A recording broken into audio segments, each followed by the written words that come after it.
Welcome to the Got Trauma Podcast with your hosts, Courtney K. and Monica Newland.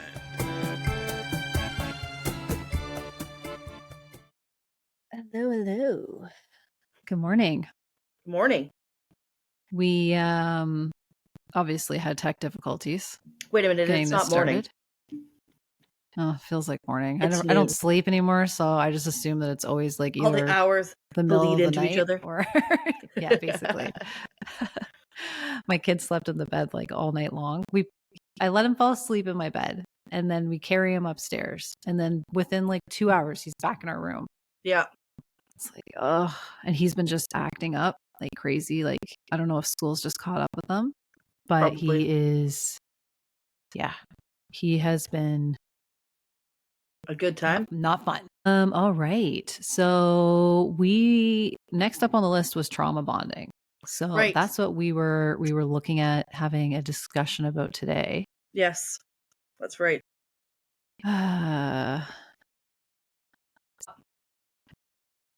So let's get into today's topic.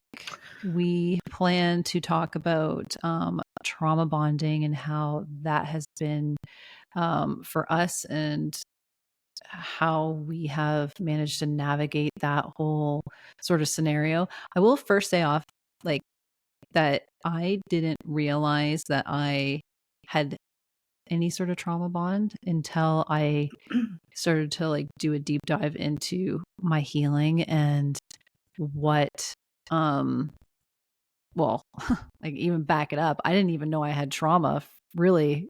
That's what it was called for like the longest time. Yeah. And then until I started to go to therapy and working with like a psychologist, that he was saying that you have complex post-traumatic stress disorder, and this is a result of like your past trauma. And it was like a bit eye-opening for me because I recognized that there was definitely some like shit that went on, but I didn't really identify like that. Yeah. Well, exactly, because when you think of trauma, you think of like every worst case scenario, like 9/11 being an incredibly traumatic event, any type of war in the world, traumatic, car accidents, sudden deaths, that kind of thing. Those are what you would call traumatic events. Yeah. So when somebody's referring to these really messed up things that happened in your childhood and they refer to them as trauma, you're kind of like, oh, it feels a little bit dramatic, right? It does. You almost feel guilty being like, yeah, I guess I did have a traumatic childhood. But then you're like, but I didn't have it as traumatic as, say, somebody else down the road, right? So it's... Yeah, because I also like went through that process because I was like, oh, well, like I wasn't, like ongoingly like beaten or like sexually abused or like those like really big cases of like really like just horrific like acts. It was a more of a constant ongoing like more verbal abuse and like mental stress that I endured for like decades, right? And so when the therapist told me that, oh, like you have complex post-traumatic stress, he was like, oh, okay. And then then I started to really understand like that these sort of smaller events are trauma. Not smaller events, not to like actually say that there are small events, but like I guess trauma in a broad sense can mean a lot of different things. And it could... Well, it's an umbrella term, right? Yeah, exactly. And it could range from like smaller events or really big sort of acts, or people handle those things differently, right? Like something that's traumatic to me might not be traumatic to you, or whatever, vice versa, right? Absolutely. So anyway, so this concept of trauma bonding, which is what we're going to talk about today, in relation to our upbringing and our, I don't want to say like abuser is probably not the right word. I don't really like that term, but the person who we identify with, who unfortunately was like the cause of a lot of this, like a lot of the problems, the trauma bond developer. Yes. Yeah, exactly.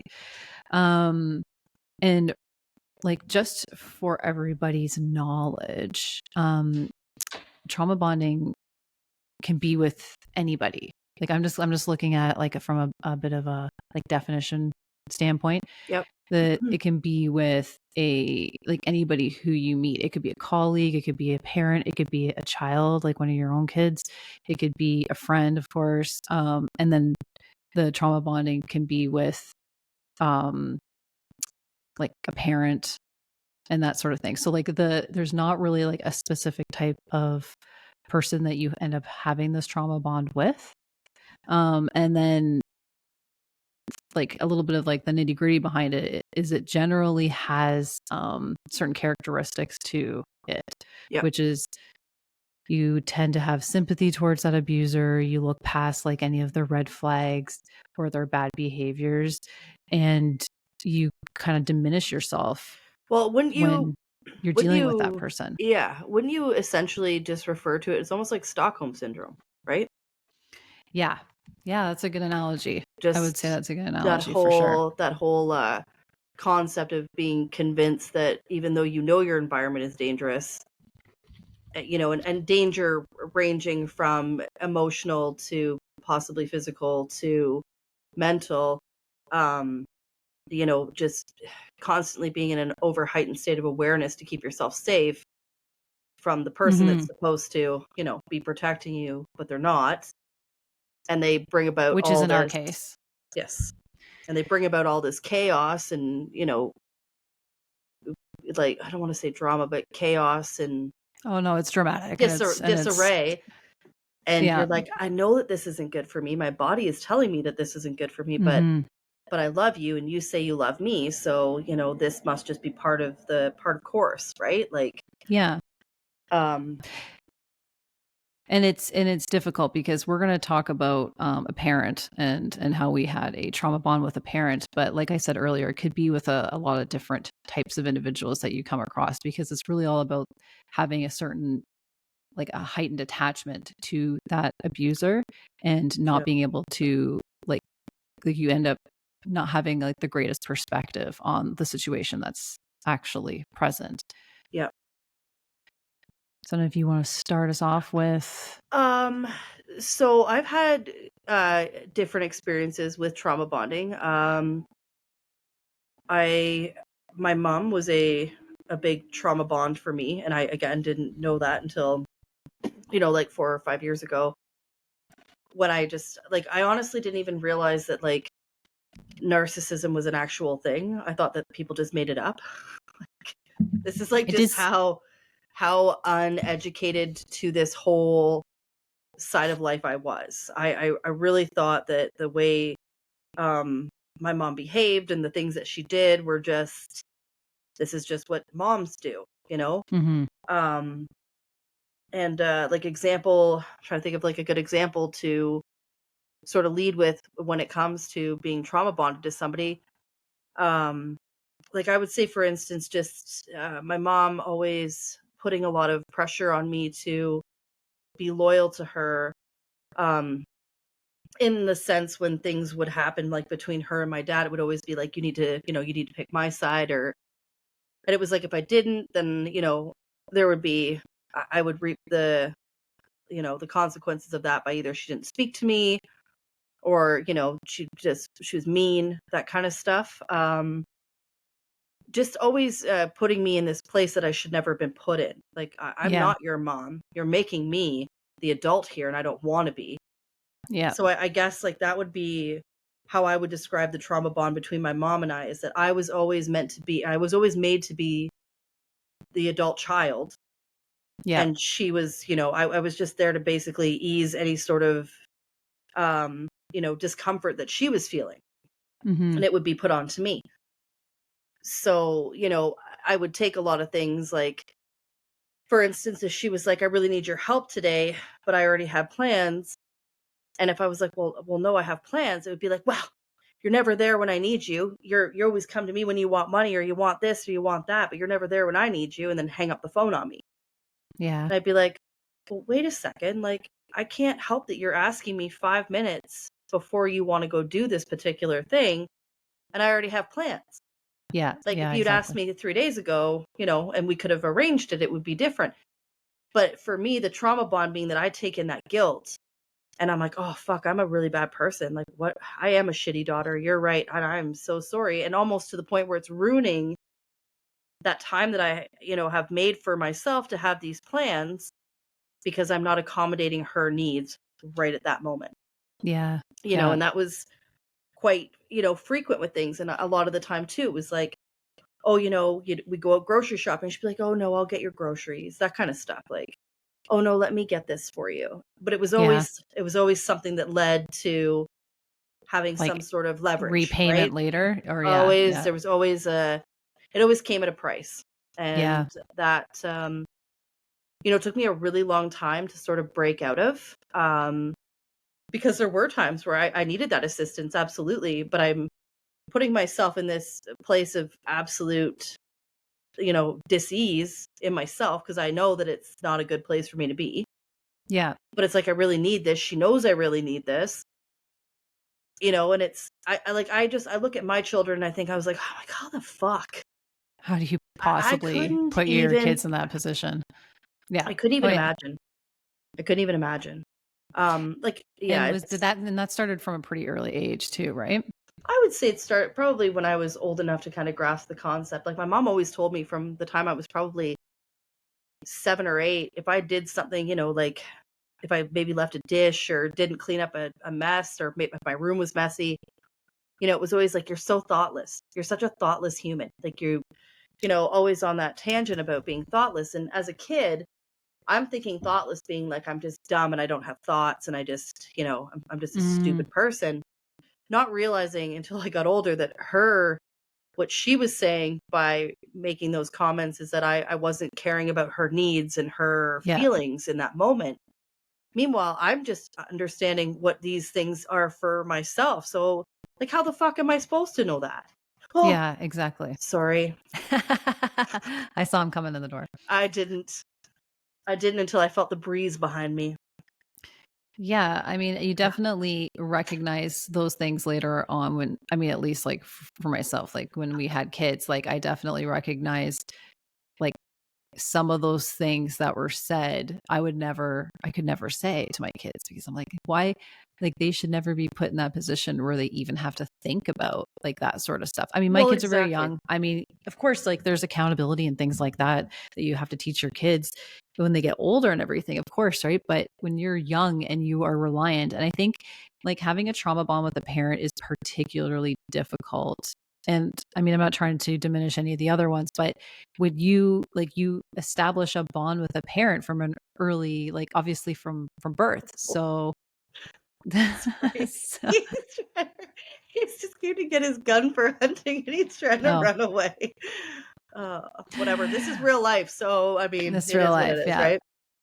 But yeah, when you have a trauma bond with a parent, which you obviously have a bond at birth, so it is very difficult to be able to recognize the red flags, like I alluded to earlier. You look past a lot of that because you're like, well, wait a second, I'm relying on this person for safety and for security and for guidance and for all of the stuff, right? So you are like, why would I not or why would I even like think twice about some of these acts, right? Yeah. And like, I don't know, at least for me, I know that I overlooked a lot of the behaviors that were happening, because I didn't want to, like you said, sort of like cause any upheaval and cause any, disruption to the relationship further than it already was. And it's also the blame that you take on yourself because you feel like you are the culprit here. You are the one to be held culpable for this. Sorry, I have a cold, so I sound like a. It's all good. But anyways, like that, like that's the other reason too why I felt like I never really said anything, and when I did, anytime I ever tried to, bring up feelings or emotions and say like, like you hurt my feelings or like, whatever, it was always just like, oh, well, you're just so dramatic. You're so dramatic and you wear your heart on your sleeve. You're too sensitive, and it was like, oh, okay. And it was always my fault. Everything was always my fault. My feelings were too much. Yeah. It didn't matter what her actions were. They were always mine. They were always, I instigated them. I brought this out in her. I was that trigger. Yeah. So I literally, that's, I just always felt like I always kind of grew up feeling like I was a trigger for anybody. Like Yeah. just a stupid kid, I'm like a loser really is the biggest, the only, it's a terrible word to use, but that's how I always felt. Just felt like a loser. I was like, Yeah. ugh, maybe I'm not worthy of your love because I'm such a thoughtless kid No. who didn't put their laundry away. I'm a Yeah. fucking kid who Yeah. puts their laundry away. Yeah, My kid, I exactly. would never expect my I 6-year-old don't put kids my like, laundry away and I'm an adult. exactly. Yeah, it's difficult, and I can relate to that with like the sensitive and like being overly sensitive. And actually, I know in another episode that we recorded, we talked about how like I have never been like much of a crier. Like you've known me most of my whole life, and I've never been like a big crier. Yeah. And that I really started to think about that. And I'm like, why don't I like show that emotion very much? Like I can handle a lot on the surface. I'm crying on the inside, but like I don't show that often. And I started to like really think back to like my early childhood. And I particularly remember like when it changed for me. And I was actually my birthday and I was 6 years old. Yep. And it was either my 6th or my 7th birthday. I'm pretty sure it was my 6th birthday. And my brother was born a week before that. And I had a birthday party and I had people over. You were probably there. And I was really upset and I was really emotional. And I remember everybody, like all the parents, like saying to me, you need to stop crying. You need to stop crying. Like you cry too much. You're too sensitive. You need to stop crying. And I don't know that when you do these, reflections and like, Yep. that shadow work and that, inner child work and things like that, you end up like remembering these things, like these sort of memories start to surface. Yep. And I like remember specifically like that point in my life being like I'm too sensitive of a person. I make everybody around me uncomfortable and they don't want to Yep. be around me if I'm going to show my feelings. And Yep. I'm very sensitive, and it's like that's not like something that you should do. And I'm very cautious of that with my kids because they obviously cry all the time. Like they're Yeah. young children. And so I'm very cautious of like saying anything like that to them or making them feel like they aren't okay to share their Yeah. like show their feelings. And like I'm obviously like when they're crying and they're fake crying or they're crying to just act out or whatever, Yeah. like that's not what I'm referring to. I'm referring to like Yeah. children normally showing their emotions. And when you think about that, I'm like, well, obviously this was like a huge shift in my life. I was 6 years old. I all of a sudden had a sibling. Like I was no longer the center of attention. Yeah. They obviously hadn't thought about how to handle that. And I ended up taking the brunt of it. Yeah. And, anyways, I've kind of spun off on like something totally different. No, But it's not, because when you repress it's, that, it's not healthy. well, no, and that's just it. And I mean, like, that's the thing. Like, people, like, we've always had this concept that, we grow up, we get married, we have kids. Nobody talks about, what that actually means, what that entails in having children. It's just like you have kids, you raise them. Nobody talks about like these little people that are, they're developing, and you're there to help and support them. And sometimes they don't understand situations. Yeah. And sometimes their That's little beyond their emotions. little brain capacity, Yeah. of course. And, like, and not that you have to constantly explain every single little thing to them, but something as big as a birth, when especially the age difference, Yeah. because you're Yeah. 6 and you're developing that part of your frontal lobe with the emotion and so on. That is something that to sit down and have a, sort of like a little talk about it, and expect that there may be some acting out because the attention is being diverted Yeah. elsewhere, because you know My whole life changed. well, exactly. Obviously, as it would when you have the birth of any, Yeah. baby, of course, right? But again, though, we're learning these things over time, so like, not to hold it against Mhm. our parents, but No, to come no. back to how we are aware of that now, so Yeah. then we're not creating trauma bonds with our own kids, right? And Mhm. throwing these things at them. Like, it's the same with the girls too. Like, I think about when they're crying, and I really try to feel out the emotion of where it's coming from, Yeah. Yeah. and sort of navigate through. And I mean, to be perfectly honest, there have been times where I've been so frustrated with, I'm just like, please stop being such a baby. And I've said those things. And then I later go, oh, that was not the right thing to say.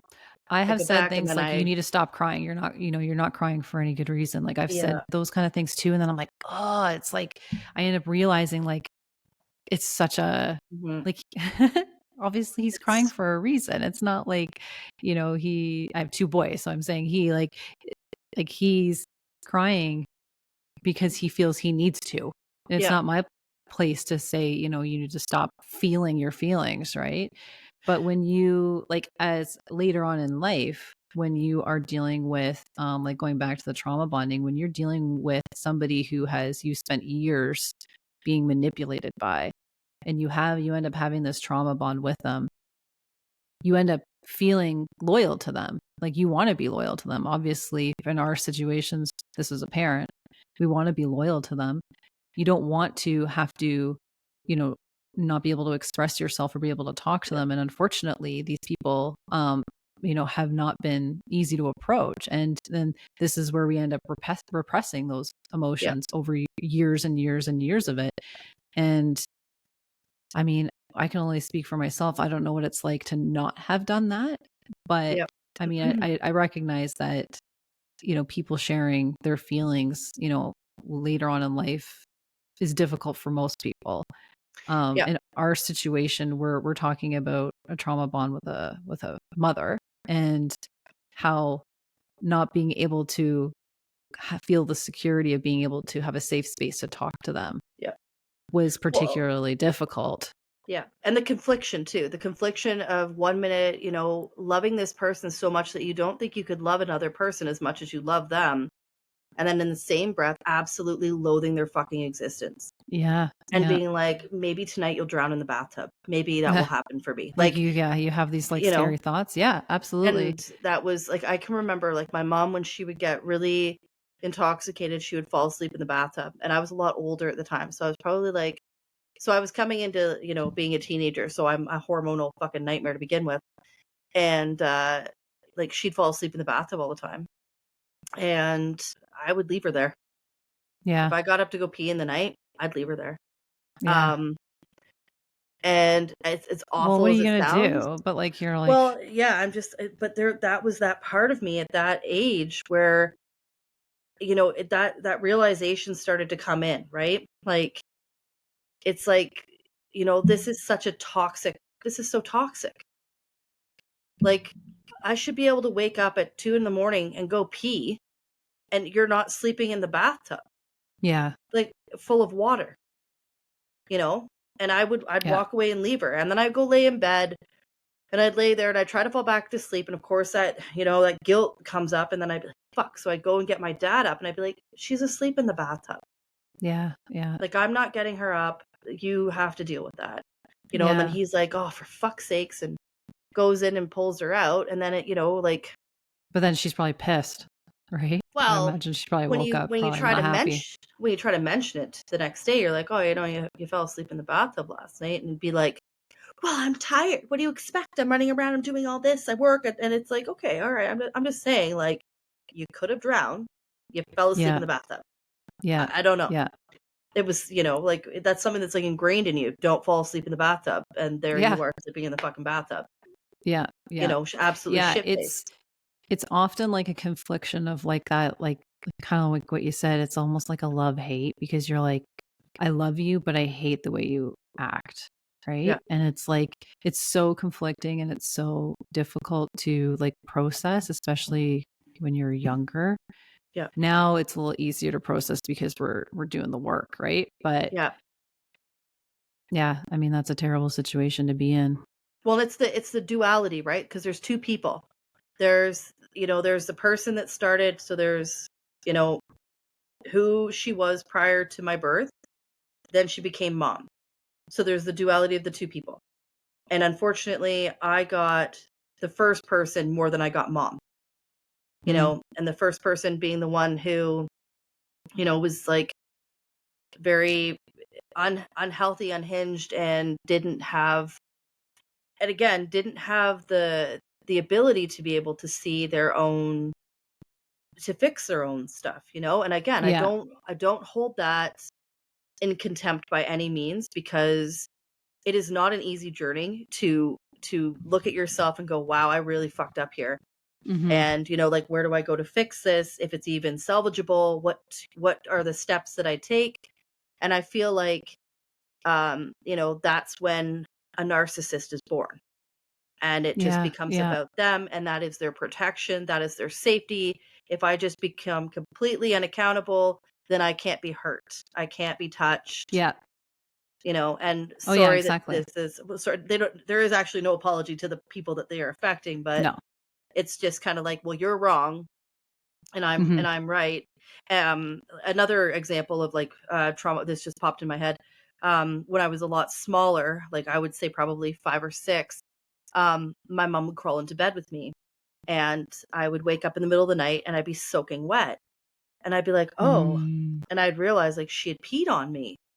Oh my And God. I was like, okay, what do I do? So I would just, you know, change out of my clothes, go get towels and kind of barricade the towels around her.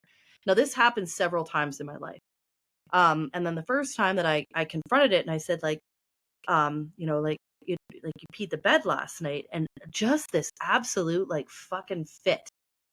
And well, my bladder isn't the same since I gave birth to you. You were born in 45 minutes and you came out so fast that you know, I think she said something like, you destroyed my bladder. And I was like, oh, okay. Wow. So this is my fault. Yeah. So, and again, like I never ever equated these things to anything but my own fault until I was in, you know, like balls deep in healing. And I was like, wait a fucking minute. Yeah, that's Like, so what? crazy. How would that ever be my fault? You know, you have Yeah. all these lights and bells and shit going off, and you're like, I cannot believe I carried this around as my own fault for this many years. Like, Yeah. what? How Yeah. awful is that? And then, you know, I mean, obviously it goes back to how I could never ever, like, even if that was an actual thing, you know, like say maybe one of my kids ruptured my bladder on the way out. Do you think I would ever tell them? No. Like, it would definitely Like, never what good be is that going to something, do? you Obviously know, none. like, yeah, it's just, it's wild. But again, it's a form of protection because of the embarrassment, the humility. Yeah, you're protecting her. You're protecting her and her feelings, and you didn't want to make her uncomfortable or like bring something like that to her attention because you knew it would be embarrassing. She'd be, you know, Well, I obviously think, but upset about it. for her protecting herself was to reflect it, to project it back onto me. Like in Well, her that was way, her defense. Yeah. that's her defense. Like you know, I have to protect myself from the humility here, because what if you go tell a bunch of people that this happened? And that was the other thing. It was like, well, you can't go to school and tell people that this happened. And I was like, okay, so now I'm living in a secret that's my fault. Yeah. Like, yeah, you can't express like actually what's happening because you're protecting them and you're keeping these secrets, which is this is where like people who have suffered like other levels of abuse, like sexual abuse and things like that, have that sort of trauma bond with them as well, because they know that this is a big deal and that but they still feel like they have some loyalty towards them. And it's a very difficult thing to navigate. Certainly, like it's not obviously like there's years of research on these sort of things, and it's like we're barely scratching the surface here with it.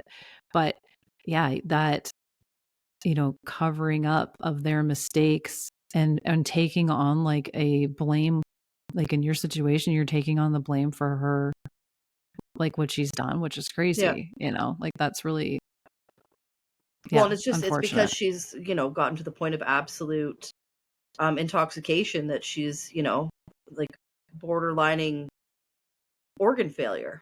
And I mean, that's, you know, that's how sad. I grew up from, you know, the time of being really little on until like even to this day, which I don't have contact with her now. But you know, I mean, I did up until 3 years ago, and then I finally had to be like, all right, this is fucking nuts. Yeah. So see, so like your situation's a little bit different than mine because you had that trauma bond from a very like early age. Like you sort of grew up with her and it just kind of got worse and worse and worse over the years. Yeah, like it was from day one. My situation's a little bit different. Like my mother was like a good parent in my eyes up until I was around 12. And like around 11, 12, I recognized that things were going pretty bad, like starting to get pretty bad. But I remembered having like good conversations, good support, like that she was a good parent, that she was taking care of me, that she loved me, that she was doing these things.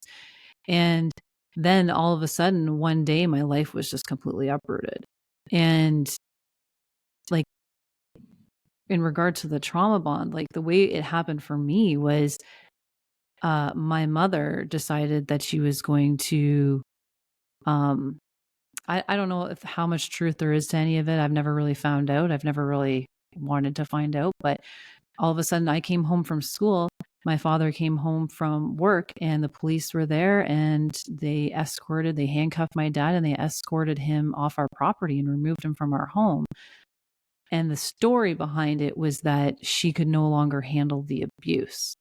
And the level of abuse, I think, is, maybe up for debate in my eyes, but I think we have a bit of a different narrative when it comes to that. But it right away, because of the way she did it, it forced me to like take her side, because I was like, wait a second, you're under all, like, you're suffering horrendous abuse by this individual. Like, I was old enough to kind of understand that. And it was like, whoa, like this is wrong.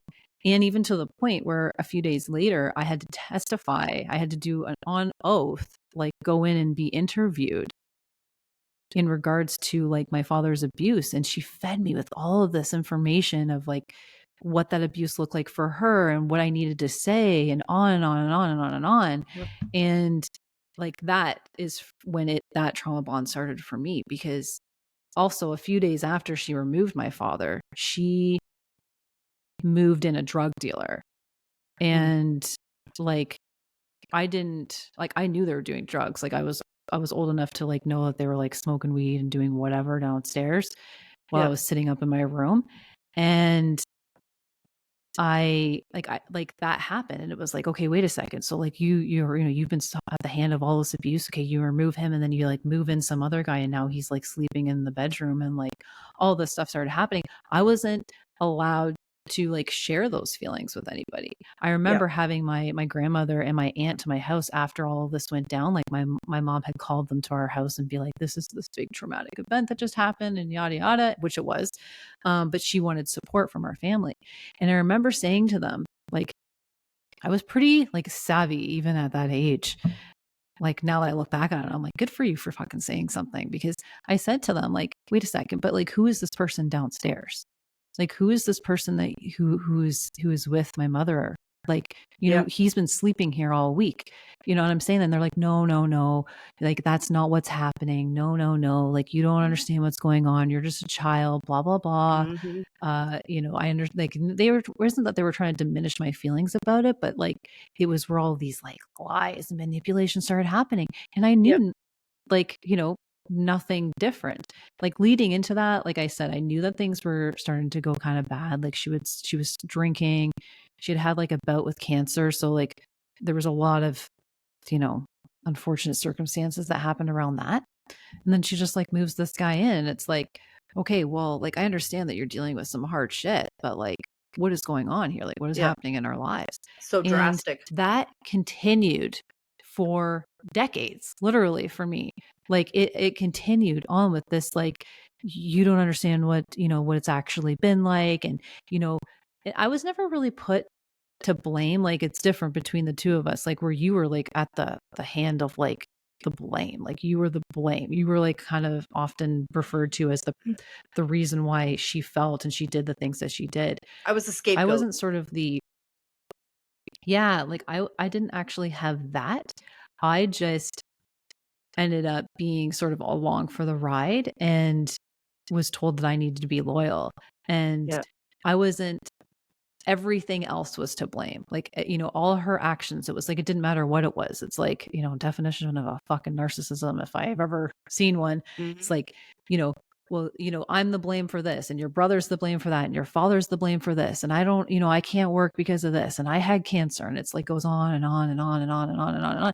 And when you hear like that as like, a young person, it's like, well, of course, like you've been, like, you do need support. You do need my love. Like, I have to make excuses for these. I have to keep these things secret. I have to, look past all of these like red flags of like, this is unhealthy. This is like, and then it just, when like years later, when I started to be able to stand up for myself and recognize that like some of these actions, like I was uncomfortable with, then the physical abuse and more of the, like really like nasty, like comments would start happening about, like, like saying that I'm like not appreciative of everything that she's done, much like, what you ended up experiencing as well. It's like, we don't care about them. We don't appreciate everything that they've done. Like they've, they have, I have a bed to sleep in and I have food. And I mean, what ended up happening later on down the road was none of that. But, you end up, when you go through these experiences, making those excuses, not understanding initially, as you shouldn't be able, as a young person, like have to think about these things, right? Like, why should you have to comprehend it? Like it shouldn't, it's not, it shouldn't be something that I have to comprehend. Yeah, exactly. And make heads or tails of this really fucked up situation. And then go along for the ride, and it's going against every grain inside you. Yeah, you're like, I know this isn't good. But you know that you can't fight it. There's no fighting it because you're not heard. Because as soon as you do say anything that even protests a little bit of the behavior, you're ungrateful. Like you said, you're this, you're that. You're too sensitive. This isn't something you should be, upset about. This is, like for me, it was like, she's the one who's been hurt here. Yeah. Like nobody gave a fuck that I was like along for the ride. Or my little brother, I told you, he was 6 years younger than me. Like I can't even, that's a whole other can of worms. Like he really did not, he was so young and he had to witness so much, and it's horrific. Yep. But, I would, go on a limb and say that he's had even probably a stronger trauma bond than I did, only for the simple fact that I was a little bit older. Like I started to recognize around 10, 11, 12 years old that like things were kind of off. Like this isn't normal anymore. Like this isn't my normal anymore. Like things are changing. And then obviously everything, hit the fan. But he was a lot younger, and he wouldn't have been able to recognize. Yeah, he didn't know that there was even any sort of previous, like you're saying your mom, had pre-Courtney and then after Courtney. Like my mom was a parent for a number of years, and then all of a sudden, like night and day, like flip like a switch, like all of a sudden. And it was like, I'm sure, long time in the making, but all of a sudden for her, just, she just decided that it was what she was going to do, and it's her way or the highway. And, you end up tolerating a lot more than you need to, or than, unfortunately should. And that's just that loyalty perseveres because this is your parent, right? What do you do? And that's just it. And I one of the biggest things that when I started, kind of delving into how do I break this sort of trauma bond, like what, and because it's a parent, and because like sometimes there'd be, older peers you would talk to, they're like, well, it's your mom, or you'd have a family member that's like, well, it's your mom, Court, and you can't just not talk to your mom, and you can't. And I'm just like, it's like, oh, really? Like it's, you don't have a relationship with your mom? Yeah. Like, oh, that must be difficult for you both. And it's like, don't understand. You don't remember. You don't understand what I've been through. You don't understand that I didn't even understand what I had been through until one day it hit me like a fucking Mack truck. Yeah. And I was like, wow. Like literally like being under a spell for so many years. And, and the thing is too, is it came back up in my relationships, like these behaviors, some of my poor behavior on my part, and then poor behavior on my partner's parts that I tolerated because of these, because of familiarities, like, exactly. you're familiar with this sort of behavior, so you don't recognize that it's as bad as maybe it is. It's like, well, that I grew up with that I guess that's just that, well, that makes sense, that, that's old news. And then all of a sudden, you're like, wait a minute. Like what? I'm repeating a lot of the same. Well, and situations. and the other mind fuck of this too is, like there were times where my mom was a phenomenal parent. Yeah. Like on the fucking ball and like absolutely worshiped the ground that she walked on. But it was living with Dr. Jekyll and Mr. Hyde. Yeah. You just didn't know who would be popping out of the box. You had no idea. And that is often how addicts, so in both of our situations, our parents our mothers are alcoholics.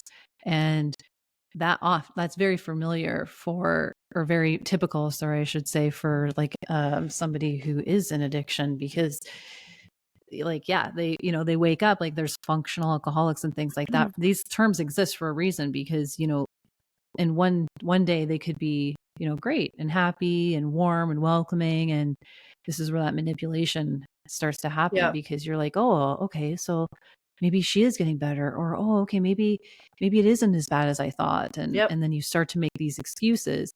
But often people who are in addiction, maybe earlier in the day, they're kind of on the ball, and then that afternoon, evening comes around and they start into it and they become a different person. I also think there's a level of consciousness too, in the sense that if you did something really fucked up the night before, and you just wait to hear whether somebody's going to say something about it. Yeah. And if you are addressed, and anytime that anything was addressed, obviously there were times where it was like there was enough of a consciousness that she was aware that it was really bad. Yeah. And it would be crying and apologizing and try to rectify the behavior by maybe making my favorite dinner or getting me something or whatever. And I mean, I always just took that as oh, you really feel bad about what's happened here. Okay, so maybe I'm being too harsh about this, but only for that to then reoccur, and here you are back at square one. It's the most conflicting fucking thing I have ever experienced in my entire life. And the biggest job I have now is to I've forgiven all those things of my mother, because she's a hurt person. Yeah. She had shit happen to her that fucked her up. It doesn't excuse her behavior, but I can't hold it against her for the rest of my life. Unfortunately, I can't have a relationship, but that is what it is. But as long as it doesn't bleed onto my children, as long as I have enough of an awareness that I can, that they don't have to experience that in their lives, then I can. Nothing's being repeated, right? Exactly. I'm not, it's funny, we talk about breaking generational cycles and stuff. And I don't think you can mend it, but you can never really it's never something that's ever just going to be broken, because the next person can come along and not be as conscious as you are, and they're going to fuck it up again. Right. You can really only do it for the segment of the time that you're here and hope that it carries. But that's, we can only do, as much as we can, right? Given the time that we are. Yeah. So how did you finally just were able to break that bond? I had to get really, really honest with myself. I had to get really honest, because I lived in a very victim mode. I think we talked about this actually in an episode or two back. It was brought to my attention because here I am. I'm like, oh, I have to take care of her. No one can take care of her. She can't take care of herself. So I have to do it. It's now, benunced onto me to do this. And, it took somebody to be like, no, that's actually not how that works. You can say no. And it just right there, it was just for the first time that finally clicked. I've been told by a lot of people over the course of time, you need to say no. And being like, well, I can't say no. I don't have a choice. This is just how it is. And then finally having just that enough that it just kind of popped that. Clicked. Yeah. Yeah. And that switch. And these things take time. Okay. They do, and I think it does take a lot of reiteration to some degree. And it also takes a lot of sitting in that and going, part of this is you've re-victimized yourself in this situation. So you're no longer a victim. Pull yourself out. Now you have to be your own advocate. And this is not working for you or your family. And the only way to break it is to have no contact. That was the only way I could break the bond, was to have no contact, because of the level of manipulation I experienced from the time I was very small. Yeah. Up until, you know, being a 37-year-old woman with, you know, family and everything else. There is no way after that to have a relationship. There is too many ways to manipulate me, because it has been done in every fucking sense you can imagine. Yeah. That there is no way of reconstructing that for it to be a healthy relationship at any point in time. Yeah. You know, like even. Well, I remember having those conversations with you too. Like because like for myself, I had to completely cut off as well. Yeah. Like I had to make the decision to fully cut my mother out so that I wasn't being, you know, constantly tested with the manipulation and like like we said about how they kind of go back and forth, right? They like, oh, like, you know, they're, but like they could be nice and loving, and then like they do everything right because they recognize that they fucked up, but then it's like there's still that person underneath. And it, unfortunately, you get hurt over and over and over again because you give them the benefit of the doubt and then you're disappointed again.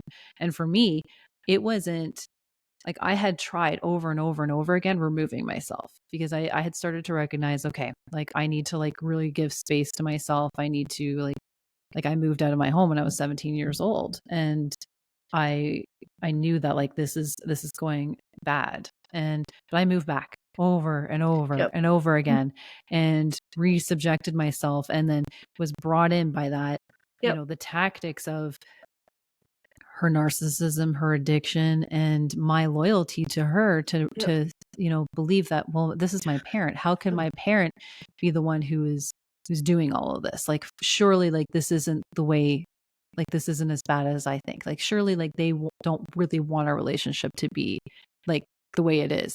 And, you know, I put in the work to try to make things better and to try to like, you know, move forward and to forgive and forget and to go on and on and on. And I ended up, as you know, I ended up moving away, and I moved to Australia. I moved like to the other side of the world away, and I did it for the better part of a year. And that was so healthy for me because I was able to finally give myself some space, to give myself some like that space for clarity and perspective.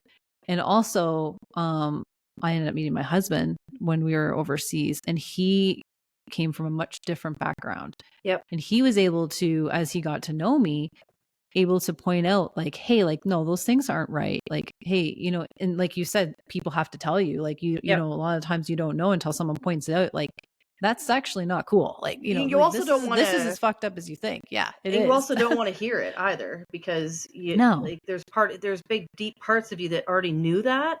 Yeah. But you're so drawn to the other side of it, the loyalty, the fact that this is your parent, the fact that it's so hard to accept that this is the behavior of a person that is supposed to protect you.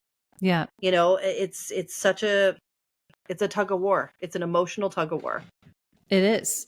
And it takes a long time. I give people credit who can make those changes faster, maybe, you know, but like for me, even though I completely removed myself from my current situation, when I moved back, I didn't end up living with her ever again, and ended up living with my father, who like was, you know, much healthier individual than he was made out to believe, in my opinion, for all of those years. But only to, you know, to try to sort of keep the conversation with her. Like I did try to be in her life and have her included in things. And I was always just disappointed over and over and over again. And I mean, we'll get into like more stories about, like, 'cause I got fucking lots of stories about the crazy shit that she's done. But like, I remember, and obviously you were there for this. I, you know, going back to like the influence of people, like everyone said, well, this is your mother, you know? So then me and my husband get engaged, we plan our wedding. I'm told that she needs to come. And I'm like, I'm fine with her not coming. Like, I really don't care. Like she, in my mind at that point, I had done enough, like there was enough separation for me to be like, I'm cool. She doesn't need to come. Like, I don't really feel like she needs to be there. But I had these pressures of family members who felt that it was important that she's there. So sure enough, she comes. You remember her, like we were all getting our hair done at the salon. Remember then? Oh, I remember my grandma, like the mimosas. Yes, I was just gonna say, I was very close with my grandma. My grandma was like a mother to me, and I wanted her to come with us because that was my my rock. That was my security. Yeah. And my grandma ended up saying, no, let your mother go. She wants to go. So sure enough, so she comes along. We go to the salon and she starts just pounding like the mimosas. And we're like there like, I don't even know, like but it wasn't even there was no orange juice in them. That was the best part. It was pure champagne. She just started getting hammered, right? Like right away. I'm like, oh, this is gonna go well. Because she had so many outbursts. Like she was very abusive and like had all these outbursts all the time when she drinks, right? So like sure enough, she's just a fucking disaster at the wedding. And she carries on, she does all kinds of fucked up things. And then so anyways, long story long, I end up the next day looking for the shoes. Remember, I was like looking. Shoes. So I had wedding shoes, as you would. You know, a bride has wedding shoes, but it was a torrential downpour at the wedding, and it was an outdoor wedding in a tent. So I ended up having like flip flops that I was wearing, but I had my wedding shoes as well that I wore like periodically throughout the day, and I couldn't find them the next morning. And I remember calling my grandma and because she was driving her back home, and I was like, can you just see if you guys have my wedding shoes? So she asked my mother, do you have the wedding shoes? My mother says no. And then, so that was in September. And then the following March, which was my 30th birthday. Chuck's Roadhouse. Yeah, Chuck's Roadhouse. You guys all threw me this beautiful surprise birthday party. My girlfriend Nikki was like orchestrated this like wonderful event. And she knew about the issues that I had over the years, but she also talked to my grandma. And at this point, like I said, my grandma was very much like sort of in between. She like knew my mom was fucked up, but she like still loved her and wanted to give her the benefit of the doubt. Yeah. So anyways, my grandma's there, my aunt's there, my mother ends up showing up on my surprise birthday. And what does she give me as my gift for my birthday? My fucking wedding shoes. Oh, I'll never forget that. She gives me my wedding shoes back to me as my gift for my 30th birthday. Yeah. And it was probably it was one of those things you were just like, oh boy, what a train wreck. What a fucking train wreck. Oh my God, what? Like, you gotta be fucking kidding me. I'm glad that she gave them back because like, obviously I liked those wedding shoes, but like, it's such a weird, but that's her act being like, I'm actually a good person. She told me that she took my wedding shoes because she wanted to get them cleaned. I just took your wedding shoes. I didn't tell you because I wanted to get them cleaned for you. And then that's why I'm giving you them back. Right. So continuously like that manipulation, that narcissism. Shit. And then but that's how, cause she was like her, like grasping at me to like continue that trauma bond, to continue that loyalty to her, that she's not a bad person, that no, what you think this isn't what it is. It's what I say it is.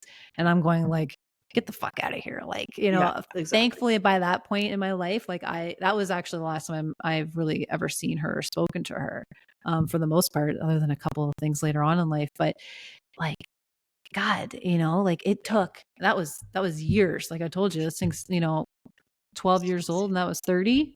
Like that's a long time of me just being like flip-flopping back and forth over 10 those years. 10 years. Blech. It's a decade. More than that, decade, right? Is that a decade? No, what do you mean 15 years? It's longer than that. No, 30 to 40 is 10 years. No, but I was 12 when I first recognized that things were like happening. And then this was at my 30th birthday. Yeah. I thought we were talking about the shoes. I've had my shoes now for a while, but no, I meant like the time between like your 30th birthday and now, like just how you've had that 10-year gap of. Well, yeah, because then it took me years to still figure out that that's what this fucking all was about. Was this trauma bond? Me trying to break a trauma bond because I know that she's fucked. Yeah. It's definitely even though I had done all the things earlier, which helped tremendously in being able to maintain that perspective, because I, was able to remove myself earlier on for sure, like over the years. But always got pulled back in over and over and over and over. It literally took me up until 2 years ago for me to, and I'm pretty sure I blocked her on my phone 2 years ago, close-ish to 2 years ago. Yep. And I mean, I only decided to block her then because I really felt like after my grandma passed that we had no more ties, because I had really kept some of that dialogue open because of family influence, like I said, right? But Yep. it takes a long time. I finally blocked her, and it's like she hasn't tried to get a hold of me since, but yeah, at least to my knowledge. But like it took years. Well, it does. Time. It's hard. It's your parent. You always want to hope that there's some light at the end of that tunnel, and that like it. I really, like, I've lost my dad. My dad passed away 7 years ago, and that was one of the hardest losses I've ever had in my entire life. But I will say that grieving somebody earthside is really, and I know I've said this a lot, is fucking really tormenting. Hard. It's tormenting. Yeah. Because you just wish that you're like, oh my God, like we always second guess it. Well, you want to be, you don't want their last few years on this planet to not be with your family. Like, this isn't about, just being like, oh, I can't, you're just too much and I can't handle you. It is literally, you are so toxic. You're polluting everything. Yeah. And I just can't. Chernobyl, right? Isn't that what you said? That's right. The emotional Chernobyl, and that's what I say that a lot, because that's what she is. It's true. It's like a pretty accurate representation. It ends up being like, eventually you recognize that there's less good times than bad, and you start to make these choices to that are different, right, than you probably have in the past. And but it does take a long time. It takes a long time. And honestly, I've thought, because now that I've done the work on myself to heal, I have found a level of forgiveness, not for the actions, but you kind of mentioned this earlier, like hurt people, and your mother, and same with my mother, have obviously not dealt with their issues, because they have likely had a very difficult upbringing as well, and they never put in the work, or never felt that they could, or were ashamed, or whatever the reason. They haven't done the work, and so they just projected that out onto us. And so that, for me, recognizing that she had her own mental health issues, has given me a bit of space. Like, I feel a little bit less burdened by it, because how do you fault somebody who's in such a difficult headspace? Like, we know being in a difficult headspace is difficult. We know how hard it's been for us, and we've been able to push through a lot of it. And I think a lot of that too comes down to, like, we have better, they're not great resources by any means. I just say that we're a lot more open to, the trials and tribulations of mental illness, even though it is still very stigmatized, for sure. The dialogue's beginning. In comparison to, like, my mom was born in 1959, my dad was born in 1949. Like, those generations, like, very, very different. But it was basically like, well, you're just suck it up, buttercup. Like, this is hence the just stop crying about it. Exactly. So pull your socks up and get it done, right? Yeah, and that, I think, makes we know it makes a huge impact in your life, and how you behave and how you carry yourself as a person. Yeah. And but there is a level of self-awareness, and if you don't have it, then you're never going to be able to, have that accountability and that ability to be able to, become a better person, and, or even the want or desire to become a better person, because you really just don't think that there's anything wrong with what you are. Yeah. Everyone else is the culprit. You're just, the victim. So. And it's too bad, like, having young families of our own, like, it's really difficult to see other families get together, and like they do fun stuff with, grandparents are around, and they're a part of their grandkids' lives. And it's like, that's It's shitty. It sucks. It is. There is definitely a level of jealousy that I have, and I mean, it's I think it's healthy jealousy because it's not like it's ever, like no, because you're like happy for them and you're like, wow, it's like it's mean beautiful, or it's it's just kind of just like no, like because I it's want to like have that. you want to like think that that maybe they'll call you up or write you a letter and be like, I apologize for all of my things that I've done. It's like, well, maybe will that happen on their deathbed or before? Or I don't even want that. To be perfectly honest with you, I don't even want that. That would be the last fucking thing I would want, because like, who is that for? That's not for me. That's for them. Mm-hmm. Right? And I don't want that. I don't want, I've already made peace with what I've had to make peace with. Mm-hmm. Like you telling me that I know I wasn't in the wrong doesn't make it, doesn't take it away. Doesn't change it. It's not gonna sugarcoat it for me or put the cherry on I know the top. I was not in the wrong. Yeah, I feel like it would just fuck me up further. I'd just be like, oh, great, now I'm derailed again because you had to go throw that. Now what do I do with this information? Yeah, what do I do with this apology? It's true. Yeah, I think that that's for them, and I mean, sure, if they have to do that, then obviously I'm willing to like allow you to have peace for yourself. But if I was ever handed a letter, I'd pretend. I'd be like, yeah, I read it. I would never read it. I don't want to. I know I wouldn't. I don't really want to. I could never. I would have to read I'd bring it home and I'd burn it, as awful as that maybe sounds, but because I'd give them that sense of, that's what you need to do, but this would be how I'd have to handle it. I don't want that. I don't know. I just don't find there to be any, like, what's the benefit for you? There's no benefit in it for me. I really don't. I really don't think there is. Yeah. I mean, well, you got to ask yourself, you got to like, put those boundaries in place. Not that we're saying that this is happening to us. No. It has not. Let's but be I clear mean, like, about that. if you think about, like, I'm 40 years old, like 40 years of zero accountability until the day that you die. That's not real accountability at the end of the line. You haven't had this big epiphany.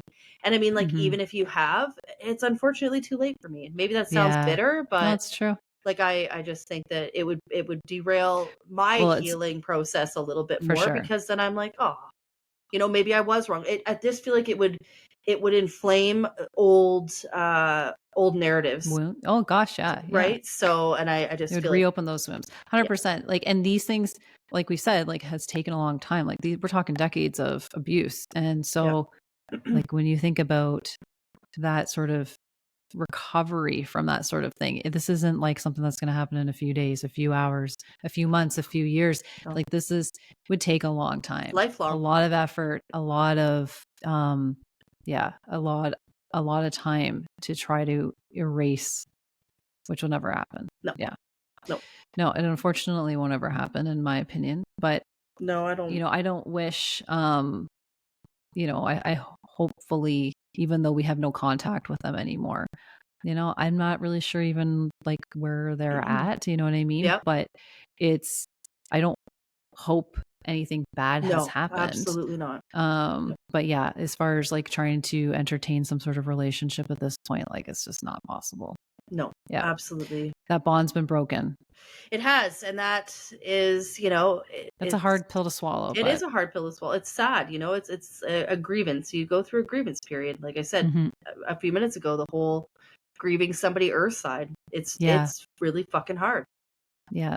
And it's not meant to not be hard. And that, I think too, is, something else to be able to give yourself that grace too, that this isn't an easy process, and that it's, you're going to have times where you feel sad and you feel guilty, and allow yourself to have those times here and there. Don't live in them, but like, it happens. I mean, and definitely having that dialogue with people that you can trust and care about. I think that's like definitely a key message here, because we were able to share sort of what was happening to us with people that we did trust, and they helped support us in keeping strong and helping to recognize that you are making the right decision, and having some separation is healthy in this regard, and that you're not fucking crazy to be thinking that these things are different. And so definitely having that conversation with people that you feel like you can trust is important.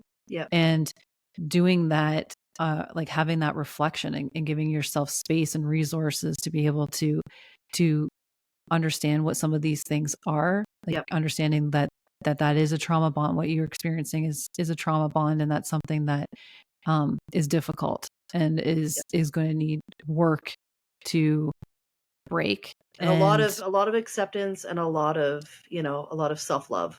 And finding peace, like you said earlier, I think that's such an important part, because you have to find peace with yourself and trusting yourself and finding peace with others, because it's not that I've forgiven anything, but I have found peace in it. Like you said, exactly. You find peace in circumstances have happened.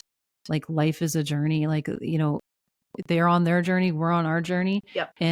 But finding peace with letting that shit go and being like, okay, I'm ready to, like, I'm moving on with my life. Like, absolutely. That unfortunately was my past, but you can change the way it looks in the future, and you can, build those boundaries and exactly. you end up healing in that process. There is life beyond a trauma bond. Definitely. So that's a good thing. So absolutely. Thank God for that. Yeah.